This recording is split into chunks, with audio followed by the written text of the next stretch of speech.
Viral buffet খেত মিজান ভাইয়ের দোকানে খেতে আসবেন।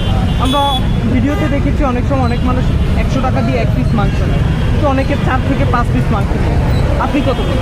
আমি তো সুস্থ মানুষ, তাই না? আমি কেন নিতে যাবো বলেন?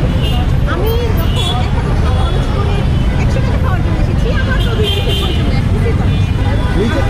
এই যে মিজানের মতো যে উদ্যোগটা নিয়েছে, সাধারণ মানুষ বাংলাদেশে এরকম 100 টাকা দিয়ে খেতে পারছে, এরকম বিভিন্ন জায়গায় জায়গায় এরকম রেস্টুরেন্ট হলে কি মানুষের জন্য, জনসাধারণের ভালো হবে কিনা? খুবই ভালো, কারণ আমরা সাধারণ মানুষ, আমরা খেতে পারি। তো মিজান যে একটি উদাহরণ, সেই ক্ষেত্রে স্টুডেন্ট লেভেল থেকে বা সেই লেভেল থেকে যদি এরকম একটি উদ্যোগ নেওয়া হয়, এই বিষয়টাকে আপনি কীভাবে দেখছেন? খুবই ভালো। যেমন আমার ভার্সিটিতে মোটামুটি খুব কম টাকার মধ্যে ভালো মানের খাবার পাওয়া যায়। ঠিক আছে? আমার মনে হয় প্রত্যেকটি স্কুল কলেজে এটা একটা লিমিটেড অ্যামাউন্টের মধ্যে ভালো একটা খাবারের ব্যবস্থা করা উচিত।